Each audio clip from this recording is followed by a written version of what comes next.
अरे ओ काली, जरा जल्दी जल्दी हाथ चला। कब से बर्तन ही मांज रही है, बाकी का काम कब करेगी? इतने धीरे धीरे काम करेगी तो? कर रही हूँ मालकिन। अरे क्या कर रही हूँ? इतने से तो बर्तन है, वो भी धोए नहीं जाते। तुमसे अगर ये नहीं धोया जाता तो कल से काम पर आने की जरूरत नहीं है। तुम्हारा हिसाब कर देती हूँ। नहीं नहीं, ऐसा मत कहिए, मुझे काम की बहुत जरूरत है। मैं अभी सब काम खत्म कर देती हूँ। कमलपुर नाम के गांव में रहने वाली कजरी गांव की एक बड़ी सेठानी शालिनी की हवेली में बर्तन मांजने का काम कर रही थी। कजरी का रंग बहुत काला था और इसलिए पूरे गांव में सब उसका मजाक उड़ाते थे। कजरी अपनी माँ कमला के साथ रहती थी। पहले कमला ये सब काम करती थी, पर जब से कमला बीमार रहने लगी तब से कजरी ने कमला का काम संभाल लिया। कुछ देर के बाद उसने बर्तन मांज लिए और मालकिन, आज अगर थोड़े पैसे मिल जाते तो अच्छा हो जाता। वो क्या है ना, माँ की दवाइयाँ खत्म हो गई हैं। काम तो समय पर नहीं करती हो और पैसे तुम्हें तब के तब चाहिए, है ना? वो कुछ नहीं, पहले पूरा काम खत्म करो, आज पैसे नहीं मिलेंगे। पर मालकिन। पर कुछ नहीं, जाओ। 2 दिनों से कह रही हूँ कि तबेले का वो गोबर निकाल कर उसके उपले बना दो, चूल्हे में जलाने के काम आते हैं, पर तुम तो रोज उस काम को टाल देती हो। जाओ अभी जाकर वो काम खत्म कर दो। बेचारी कजरी भैंस के तबेले में जाकर सारा गोबर समेट लेती है और उसके उपले बनाकर काम खत्म कर देती है। उसे पता होता है कि शालिनी उसे पैसे नहीं देगी, फिर भी वो एक बार कोशिश करके देखने के लिए उसके पास आती है। शालिनी उस समय अपनी एक नौकरानी से अपने बाल बनवा रही थी। कजरी को देखकर, क्या हुआ? यहाँ क्यों आई हो? कितनी बार कहा है तुम्हें कि मेरे कमरे के बाहर मत आया करो। मालकिन, वो पैसे। अरे कुछ देर पहले तो तुम्हें कहा था कि आज पैसे नहीं मिलेंगे। एक बार कहा तो समझ नहीं आता है क्या? जाओ, अभी मेरा श्रृंगार करने का समय है। तुम्हारा ये काला चेहरा देखकर पहले ही मुझे अच्छा नहीं लग रहा है। जाओ यहाँ से और अपना एक काला मुंह लेकर वापस मत आना पैसे मांगने के लिए। जब देने होंगे मैं दे दूंगी। कजरी मायूस होकर हवेली से घर चली आती है। उसके पास थोड़े से पैसे होते हैं जिससे वो माँ की दवाई खरीद लेती है और घर आकर माँ को पिला देती है। उसके बाद उसकी माँ, अरे कजरी, दवाई लेकर आ गई। अब तो सारे पैसे खत्म हो गए होंगे। हाँ माँ, पैसे खत्म हो गए हैं, पर तुम चिंता मत करो। शालिनी मालकिन जल्दी ही पैसे दे देंगी और मैं गांव में किसी दूसरी जगह पर भी काम ढूंढ रही हूँ। वो शालिनी मालकिन पता है मुझे कभी भी समय पर पैसे नहीं देती है। हाँ माँ, पर अब क्या करें? चलो वो सब रहने दो, मैं नदी पर जाकर पानी भर के ले आती हूँ। तुम्हें अभी भी बुखार है? हाँ बेटी, मेरी इस बीमारी के चलते तुम्हें कितने काम करने पड़ते हैं। घर के और बाहर के सब काम तुम ही देखती हो। मुझे पता है कि गांव वाले तुम्हारे इस काले रंग का बहुत मजाक उड़ाते हैं, पर मैं भी क्या करूं, किसी का मुंह तो बंद नहीं कर सकती। माँ, भगवान ने मुझे ये काला रंग दिया है, इसमें मेरी तो गलती नहीं है, इसीलिए मैं उनकी बात का बुरा नहीं मानती। एक कान से सुनती हूँ और दूसरे कान से छोड़ देती हूँ। तुम मेरी चिंता मत करो, किसी का रंग गोरा होता है तो किसी का काला, इसमें भेदभाव करने की तो कोई बात ही नहीं है। तुम्हारी जितनी समझदार अगर गांव वाले भी होते तो कोई तुम्हें कुछ नहीं कहता। कजरी मुस्कुराते हुए पानी के घड़े उठाती है और नदी पर पानी भरने चली जाती है। नदी पर संतू नाम की एक बेहद गोरी और सुंदर लड़की पानी भरने आई हुई होती है। संतू गांव के ही एक व्यापारी की बेटी थी और उसे अपनी सुंदरता पर बहुत घमंड था। पूरे गांव में संतू की खूबसूरती के चर्चे होते थे, इसलिए उसका घमंड कुछ ज्यादा ही बढ़ गया था। वो कजरी को देखती है और अरे किसका मुंह देख लिया मैंने सुबह सुबह, अब पता नहीं पूरा दिन कैसे जाएगा मेरा। अरे काली, तुम्हें अभी समय मिला था नदी पर आने के लिए। संतू, मुझे क्या पता था कि तुम इसी समय पानी भरने के लिए नदी पर आने वाली हो। अरे वाह, एक तो गलती करती हो, ऊपर से जबान भी चलाती हो। अरे तुम्हारा मुंह अगर कोई देख लेता है तो उसका दिन अच्छा नहीं जाता, पता है गांव में सबको। और आज तो तुमने मुझे अपनी ये काली शक्ल दिखा दी, अब पता नहीं क्या होगा। आज मुझे देखने लड़के वाले आने वाले हैं और तुमने अपशगुन कर दिया। वैसे तो मैं इतनी सुंदर हूँ कि कोई मुझे ना कह ही नहीं सकता, पर अब तुम्हारी इस काली शक्ल को देखने के बाद पता नहीं क्या होगा। छी, पूरा समय खराब कर दिया तुमने। अब भर लो पानी, जहाँ तुम हो मैं वैसे भी वहाँ से पानी नहीं भरूंगी। कजरी को ऐसा भला बुरा कहकर मुंह बनाकर संतू चली जाती है। कुछ देर के लिए संतू का बर्ताव देखकर कजरी को बुरा लगता है, पर वो अपने आप को संभाल लेती है। उसे ऐसे तानों की आदत जो होती है, वो पानी के घड़े भरकर घर ले आती है, पर उसके चेहरे पर उदासी साफ झलक रही होती है। उसका चेहरा देखकर, क्या हुआ बेटी, तुम्हारा उतरा हुआ चेहरा क्यों है? किसी ने कुछ कहा? नहीं माँ, तुम चिंता मत करो, किसी ने कुछ नहीं कहा, मैं ठीक हूँ।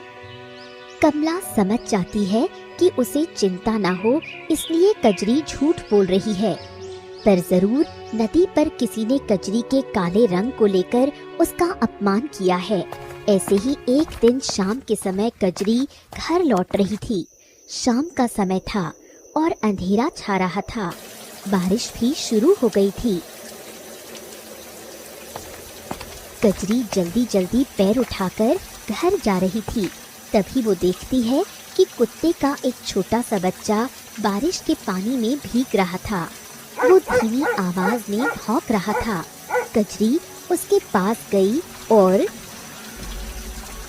अरे कितना प्यारा बच्चा है, पर ये कुत्ते का बच्चा यहाँ कैसे आया होगा? बेचारा बारिश में भीगकर बेहाल हो गया है।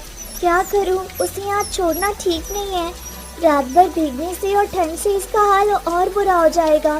एक काम करती हूँ, इसे घर ले जाती हूँ अपने साथ।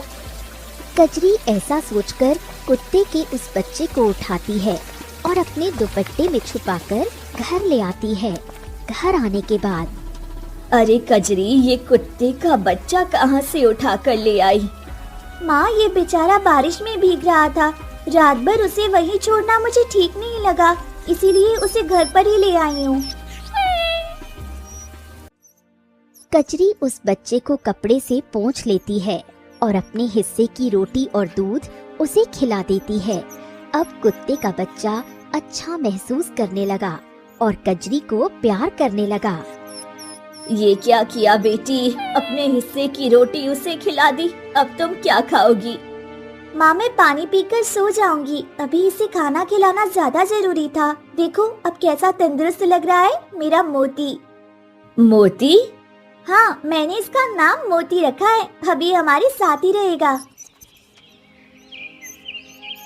उस दिन के बाद से मोती कजरी के साथ ही रहने लगा।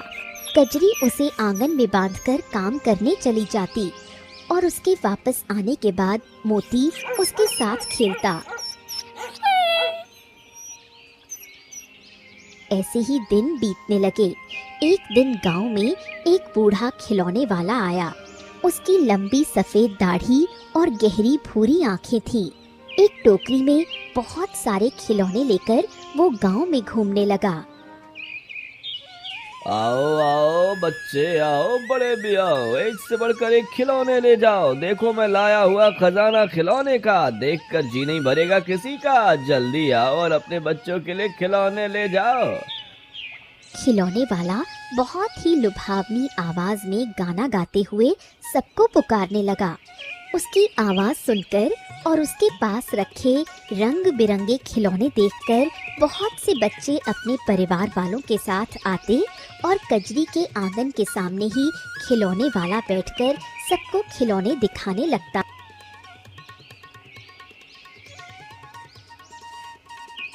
देखो देखो कितने सारे खिलौने हैं। ये हरा तोता, ये सुंदर गुड़िया, ये मोटर कार और ये गेंद और बल्ला। जिसे जो चाहिए वो खरीद लो। एक एक करके गांव के लोग आते हैं और खिलौने खरीदने लगते हैं। सभी माँ बाप अपने बच्चों को उनकी पसंद के खिलौने दिलवा रहे होते हैं। कजरी उन सबको अपने आंगन में बैठकर देख रही थी। उसे उन खिलौनों को देखते हुए देखकर, बेटी, मैं कभी भी तुम्हें ऐसे खिलौने नहीं दे पाई। कोई बात नहीं माँ, मैं तो बस ऐसे ही उन खिलौनों को देख रही हूँ। तभी एक बच्चा गेंद खेलने लगा। वो शालिनी का बेटा था। उसकी गेंद कजरी के पास आई और कजरी उस गेंद को उस बच्चे की तरफ फेंकने लगी। तभी शालिनी उसके पास आकर, अरे ओ काली, तुम्हें किसने कहा था मेरे बेटे की गेंद को हाथ लगाने के लिए? अगर तुम्हें खिलौने पसंद है तो खुद खरीद लो, दूसरों के खिलौने से क्यों खेल रही हो? नहीं मालकिन, मैं तो बस गेंद उसे दे रही थी। तभी शालिनी मोती को देखती है। अरे वाह, तुमने तो अपने जैसा ही काला कुत्ता पाल लिया।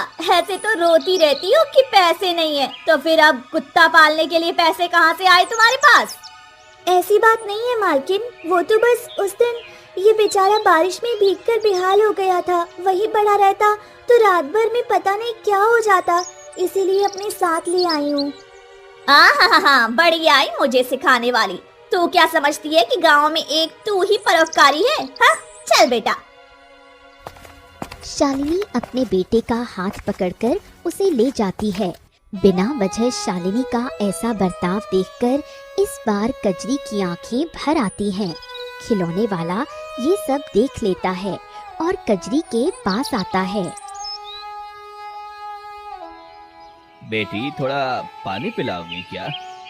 जी बाबा, क्यों नहीं, अभी लाती हूँ। कजरी पानी का लोटा लेकर आती है और खिलौने वाला पानी पी लेता है। फिर, बेटी, तुम्हें कोई खिलौना नहीं चाहिए? नहीं बाबा, अब मैं इतनी छोटी कहाँ हूँ कि इन खिलौनों से खेलूं। बाबा, जब ये छोटी थी तब भी मेरे पास इतने पैसे नहीं थे कि मैं इसे खिलौने दिलवा सकूं। मैं तो इसे मिट्टी के खिलौने बनाकर देती थी, जो कभी कभी एक ही बार में टूट जाते थे। कोई बात नहीं माँ। तभी मोती कजरी के पास आकर उसके साथ खेलने लगा। ये देखिए बाबा, यही है मेरा जीता जागता खिलौना, मेरा मोती। मुझे एक पल के लिए भी अकेले नहीं छोड़ता है और मुझसे बेहद प्यार करता है। कजरी मोती को प्यार से सहलाते हुए कहती है। खिलौने वाला उनके घर को देखने लगा। उसके घर को देखकर उनकी गरीबी का अंदाजा कोई भी लगा सकता है। कजरी का घर भी बिल्कुल ऐसा ही था। कुछ सोचकर खिलौने वाला अपनी टोकरी में से लकड़ी की बनी एक सुंदर चिड़िया निकालता है और, ये लो बेटी, तुम ये चिड़िया रख लो। नहीं बाबा, मुझे ये चिड़िया नहीं चाहिए। अरे देखो तो कितनी सुंदर है ये। हाँ बाबा, सुंदर है और इसके तो आपको बहुत अच्छे दाम भी मिल सकते हैं। तो आप ये मुझे क्यों दे रहे हैं? मैं तो आपको पैसे भी नहीं दे सकती। पता है बेटी, पर ये मैं तुम्हें बेच नहीं रहा हूँ, ये मैं तुम्हें अपनी तरफ से भेंट दे रहा हूँ। तुम बहुत ही अच्छे स्वभाव की हो। कुछ देर पहले उस औरत ने तुम्हारा कैसा अपमान किया, वो देखा मैंने। इससे पहले कि जब भी मैं गांव में आया था, तब तुम्हारे इस काले रंग को लेकर गांव वाले तुम्हें ताना मारते हैं और तुम्हारा मजाक उड़ाते हैं, ये मैं देख चुका हूँ। वो तो मेरे नसीब की बात है बाबा, मैं इन चीजों पर ध्यान नहीं देती हूँ। ये तुम्हारा बड़प्पन है, पर तुम्हारे आंखों में आए हुए आंसू तुम छुपा नहीं पाए, इसलिए तुम ये चिड़िया ले लो। ये चिड़िया गांव वालों को तुम्हारी सच्चाई और तुम्हारे इस काले रंग के पीछे छुपी तुम्हारी अच्छाई दिखाएगी। वो कैसे बाबा? कजरी के सवाल का जवाब दिए बिना ही बूढ़ा खिलौने वाला अपनी खिलौने की टोकरी उठाकर वहां से चला गया। कजरी को कुछ समझ नहीं आया कि उसने ऐसा क्यों कहा होगा। माउस खिलौने वाले ने ऐसा क्यों कहा कि ये चिड़िया मेरी अच्छाई दिखाएगी? पता नहीं बेटी, पर अब वो इस चिड़िया को यहाँ रख कर गया है तो रहने दो, इसे अंदर रख दो। खेलने के नहीं तो घर सजाने की ही काम आ जाएगी। हाँ, वैसे है तो सुंदर, देखो ना इसकी आंखें कितनी चमकीली हैं। हाँ, बहुत सुंदर है। कजरी की बात सुनकर मोती भी भौं-भौं करने लगा, जैसे कि कह रहा हो कि हाँ, ये चिड़िया बहुत सुंदर है। रात हो जाती है और सभी सो जाते हैं। जब कजरी गहरी नींद में होती है तब देखती है अचानक उसके घर में रोशनी फैली हुई है। उसकी नींद टूट जाती है और वो उठकर देखती है। उसके साथ मोती भी उठता है। वो लकड़ी की चिड़िया पूरे घर में उड़ रही थी और उसके पंखों से रोशनी फैली हुई थी। ये देखकर कजरी हक्की बक्की रह गई। मोती भी भौंकने लगा। ये क्या? ये चिड़िया ये अचानक उड़ कैसे रही है? ये कोई भूत तो नहीं है? उस खिलौने वाले बुढ़े ने ये क्या रख दिया मेरे पास? मुझे तो बहुत डर लग रहा है। तभी अचानक रहस्यमय तरीके से वो चिड़िया बोलने लगी। घबराओ मत कजरी, मैं कोई भूत नहीं हूँ। मैं तो यहाँ तुम्हारी मदद के लिए आई हूँ। मदद? पर तुम मेरी मदद कैसे कर सकती हो? और तुम बोल कैसे रही हो? और तुम्हारे शरीर से ये रोशनी कैसे निकल रही है? मैं समझती हूँ कि तुम्हारे मन में अभी बहुत से सवाल उठ रहे हैं, पर अभी समय उन सवालों के जवाब देने का नहीं है। तुम मेरे साथ चलो, मुझे तुम्हें कुछ दिखाना है। चिड़िया खिड़की से बाहर चली गई। कजरी और मोती भी चिड़िया के पीछे जाने लगे। रात के घने अंधेरे में चिड़िया के शरीर से निकलती हुई रोशनी में कजरी मोती के साथ आगे बढ़ रही थी। कुछ देर के बाद गांव का रास्ता छोड़कर चिड़िया जंगल की तरफ जाने लगती है। तब ये तुम मुझे जंगल की तरफ क्यों ले जा रही हो? सच बताओ, तुम कौन हो और मुझसे क्या चाहती हो? चिंता मत करो, मैं तुम्हें कोई नुकसान नहीं पहुंचाऊंगी। बस मेरे पीछे।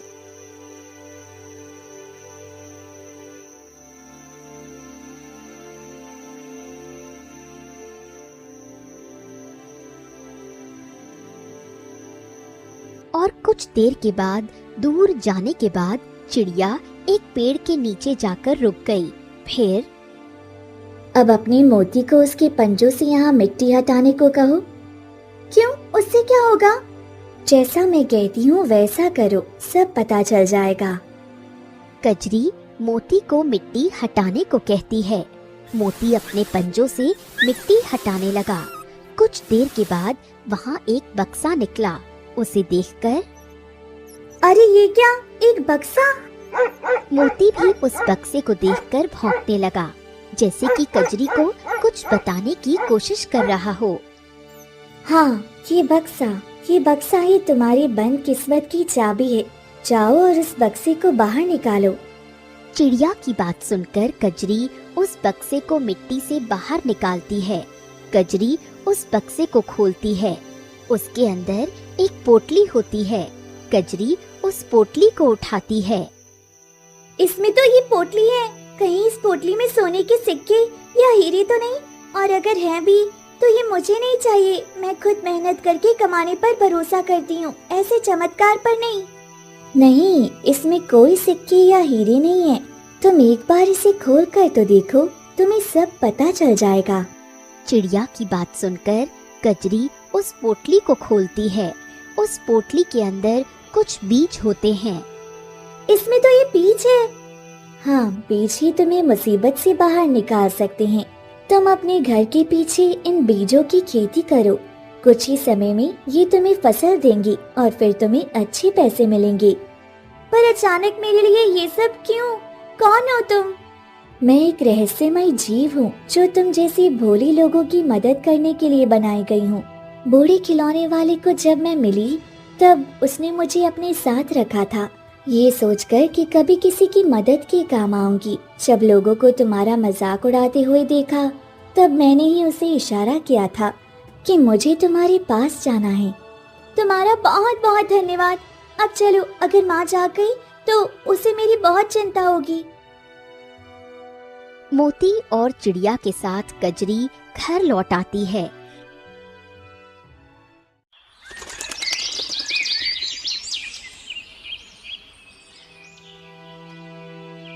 अगले दिन कजरी अपने घर के पीछे वाले आंगन में उन बीजों को बो देती है।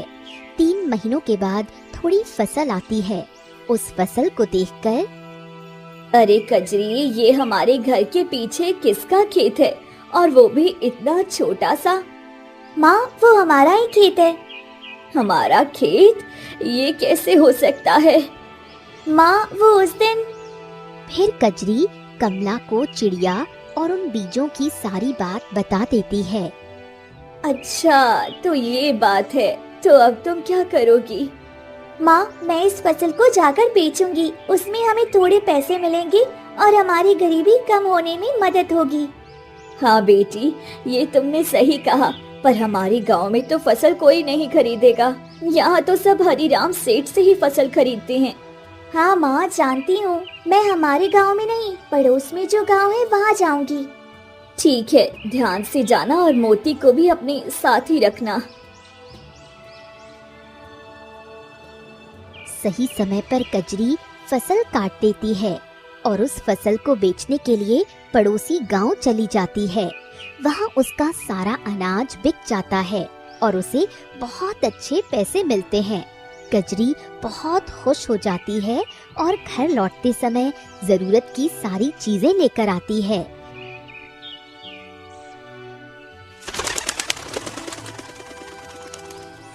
एक दिन मालकिन, आपने मुझे बुलाया?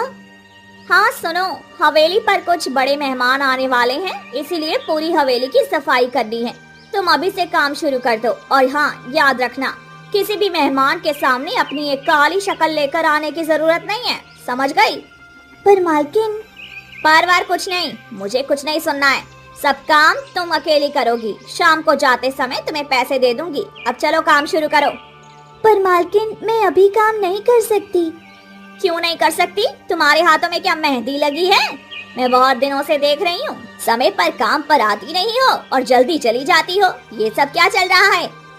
ऐसी कोई बात नहीं है मालकिन, मुझे बस कहीं जाना है, इसीलिए मैं आज काम नहीं कर सकती। अच्छा, जाना है तो कल चली जाओ। नहीं मालकिन, मेरा आज जाना बहुत जरूरी है। आप किसी और को ही काम करने के लिए कह दीजिए, मैं नहीं कर पाऊंगी। अरे वाह, आज की आज पैसे दे रही हूँ फिर भी काम के लिए मना कर रही है। लगता है कहीं और से तुम्हें पैसे मिल रहे हैं। कजरी कुछ कहती नहीं है और हवेली से चली जाती है। उसका ऐसे चले जाना शालिनी को बिल्कुल अच्छा नहीं लगता। उसे बहुत गुस्सा आता है। उधर कजरी अनाज लेकर दूसरे गांव बेचकर आती है। अब उसे इतने पैसे मिलने लगते हैं कि वो घर की मरम्मत और कमला का इलाज करवा लेती है। शालिनी की इन सभी चीजों पर बारीक नजर होती है। उन दिनों अचानक गांव में चोरियां होने लगी। गांव के कुछ धनिकों के घर से सोने के जेवर और कीमती चीजें चोरी हो गईं।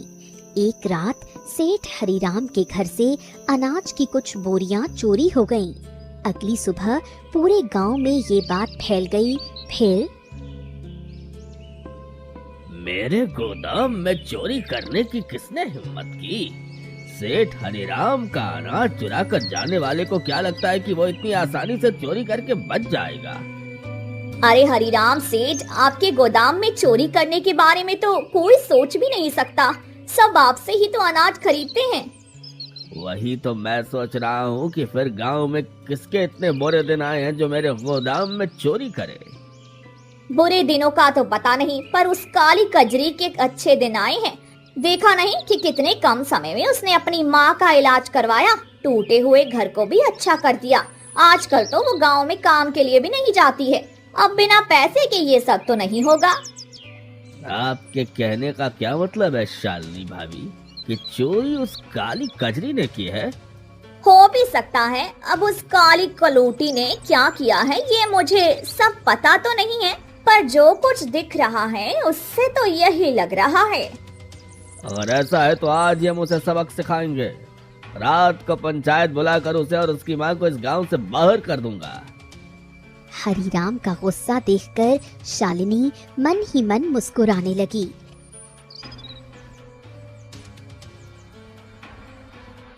रात को हरिराम पंचायत बुलाता है और सब गांव वालों के सामने कजरी से सवाल पूछने लगता है। कजरी, बताओ, तुमने सेठ हरिराम के गोदाम में चोरी की है? नहीं सरपंच जी, ये सब झूठ है। मैं भला ऐसा क्यों करूंगी? पर सेठ हरिराम और गांव के कुछ और लोगों का कहना है कि उनके घरों में चोरियां हुई हैं। कुछ लोगों ने तुम्हें दूसरे गांव में अनाज बेचने जाते हुए देखा है। हाँ, मैं दूसरे गांव में अनाज बेचने जाती हूँ, पर देखा है सरपंच जी, सब सच सामने आया ना। नहीं, ये सच नहीं है। माना कि मैं दूसरे गांव अनाज बेचने जाती हूँ, पर वो किसी का चुराया हुआ अनाज नहीं है। अच्छा, तो फिर तुम कौन सा अनाज बेचने जाती हो? तुम्हारा तो कोई खेत भी नहीं है। हाँ, मेरा कोई खेत नहीं है, पर मैंने अपने घर के पीछे थोड़ी सी जगह पर फसल उगाई है, उसी को बेचने जाती हूँ। सरपंच जी, ये झूठ बोल रही है। नहीं, मैं झूठ नहीं बोल रही हूँ। अगर तुम झूठ नहीं बोल रही हो तो ये बात छुपा कर क्यों रखी? और सबसे जरूरी बात, तुमने अनाज अपने गांव में ही क्यों नहीं बेचा? सरपंच जी, गांव में वैसे भी सब मेरे रंग को लेकर मुझे ताने मारते रहते हैं। अगर मैं कोई नया काम करने जा रही हूँ, ये सबको पता चलता तो सब मुझे नीचा दिखाने के लिए और ताने मारते। और रहा अनाज इस गांव में बेचने का सवाल, तो इस गांव में सेठ हरिराम के सिवा दूसरा कोई अनाज बेचता ही नहीं है। सेठ हरिराम सभी किसानों से फसल खरीदकर खुद अनाज बेचते हैं और ज्यादा मुनाफा कमाते हैं, इसलिए मैंने ये बात किसी को नहीं बताई, पर अपनी फसल को दूसरे गांव में बेच दिया। पर हम सब तुम्हारी बात पर यकीन कैसे करें?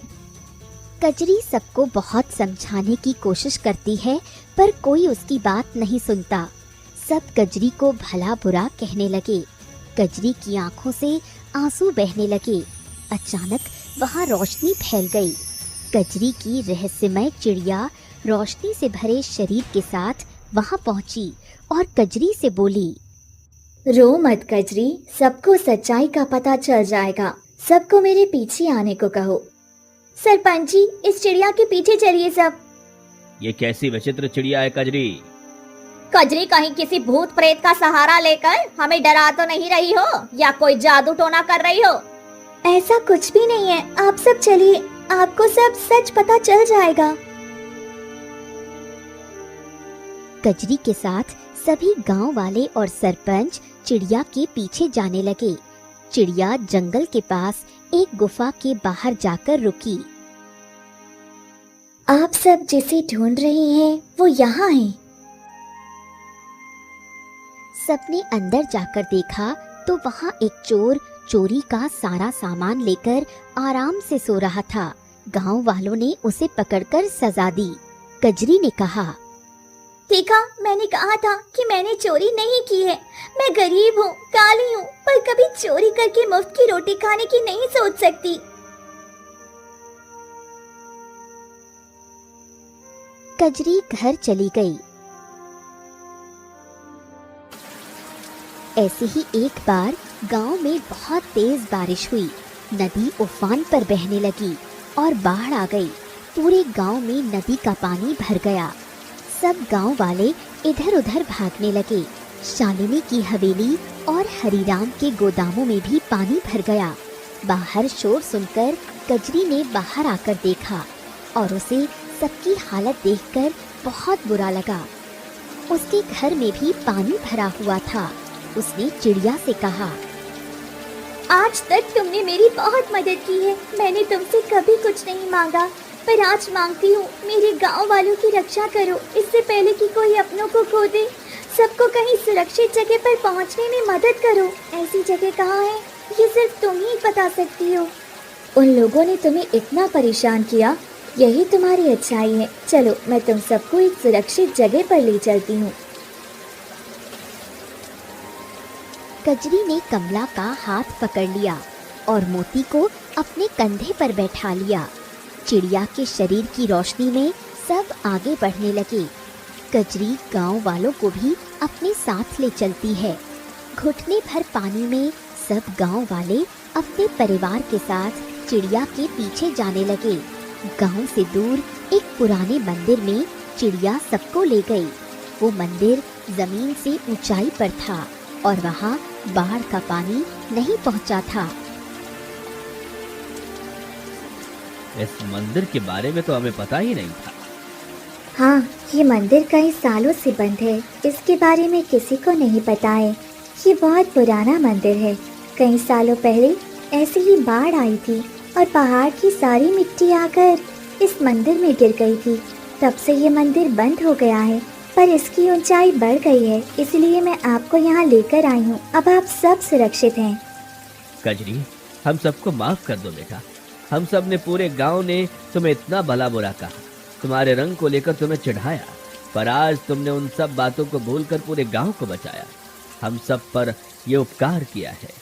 सच में सबने सिर्फ तुम्हारी सूरत देखी, लेकिन उसके पीछे छुपी अच्छाई का किसी ने मोल नहीं लिया। हाँ कजरी, मुझे भी माफ कर दो। सबसे ज्यादा तो मैंने तुम्हें परेशान किया है। नहीं, आप सब माफी मत मांगी, हम सब सही सलामत हैं, यही बात है।